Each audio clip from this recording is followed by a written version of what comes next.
ಈ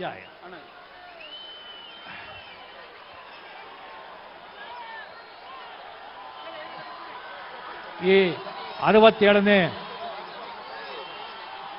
ಕನ್ನಡ ರಾಜ್ಯೋತ್ಸವ ದಿವಸದಂದು ಮುಖ್ಯಮಂತ್ರಿಗಳ ಸಮ್ಮುಖದಲ್ಲಿ ಇಲ್ಲಿಂದ 7 ಕೋಟಿ ಕನ್ನಡ ಮಕ್ಕಳಿಗೆ ನನ್ನ ರಾಜ್ಯೋತ್ಸವದ ಶುಭಾಶಯಗಳು.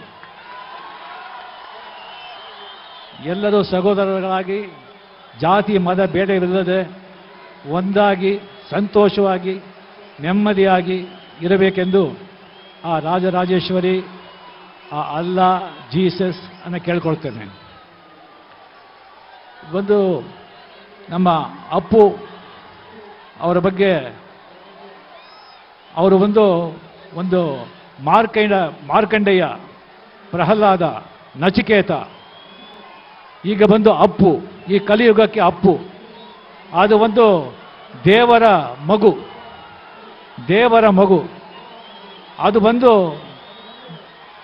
ನಮ್ಮಲ್ಲಿ ಬಂದು ಸ್ವಲ್ಪ ದಿವಸ ಇದ್ದು ನಮ್ಮ ಜೊತೆ ಆಟ ಆಡಿ ತನ್ನ ಇರೋದೆಲ್ಲ ತೋರಿಸಿ ಈಗ ದೇವರ ಹತ್ರ ಹೋಗಿ ಸೇರಿದೆ. ಅದರ ಆತ್ಮ ನಮ್ಮ ಸುತ್ತಲೂ ಇಲ್ಲೇ ಇದೆ. ಅದನ್ನು ಆ ಆತ್ಮ ಬಹಳ ದೊಡ್ಡ ಜೀವ. ಅದು ಈಗ ಮಳೆ ಬರ್ತಿರೋದ್ರಿಂದ ಜಾಸ್ತಿ ಮಾತಾಡೋಕೆ ಆಗ್ತಾ ಇಲ್ಲ. ನಾನು ಇನ್ನೊಂದು ಸರಿ ಬಂದು ಅಪ್ಪು ಅವರ ಬಗ್ಗೆ ಎಲ್ಲರ ಬಗ್ಗೆ ನಾನು ಕ್ಲಿಯರಾಗಿ ನಾನು ಮಾತಾಡ್ತೀನಿ. ನಮಸ್ಕಾರ, ಸಂತೋಷ. ಇದು ಒಂದು ಈ ಕರ್ನಾಟಕ ರತ್ನ, ಈ ಒಂದು ಶ್ರೇಷ್ಠ ಈ ಒಂದು ಅವಾರ್ಡನ್ನು ಇದೇ ವೇದಿಕೆ ಮೇಲೆ ಇಲ್ಲೇ ರಾಜ್ಕುಮಾರ್ ಅವರಿಗೆ ಕೊಟ್ಟಿದ್ದಾರೆ. ಆಗ ಕೂಡ ಮಳೆ ಬಂತು ಅಂತ ಕೇಳಿಪಟ್ಟೆ. ಬಹಳ ಶ್ರೇಷ್ಠ ಪ್ರಶಸ್ತಿಯಾದ ಇದು ನಿಜಲಿಂಗಪ್ಪ, ಕುವೆಂಪು, ಕುಮಾರಸ್ವಾಮಿ ಸ್ವಾಮಿಗಳು ಅವರಿಗೆಲ್ಲ ಕೊಟ್ಟು ಈಗ ಅಪ್ಪು ಅವ್ರಿಗೂ ಕೊಟ್ಟು ಅದನ್ನು ಸನ್ಮಾನ ಮಾಡ್ತಾ ಇದ್ದಾರೆ. ಅದನ್ನು ಅದಕ್ಕೂ ಸನ್ಮಾನ ಮಾಡಿದ್ದಕ್ಕೆ ನಾನು ಕನ್ನಡ ಜನಗಳ ಮೂಲಕ ನಿಮ್ಮ ಎಲ್ಲರಿಗೂ ಕರ್ನಾಟಕದ ಸರ್ಕಾರಕ್ಕೆ ನನ್ನ ಧನ್ಯವಾದಗಳನ್ನು ತಿಳಿಸಿಕೊಂಡು, ಇಲ್ಲಿ ತಮಿಳು ಮಕ್ಕಳು ಬಂದಿದ್ದಾರೆ.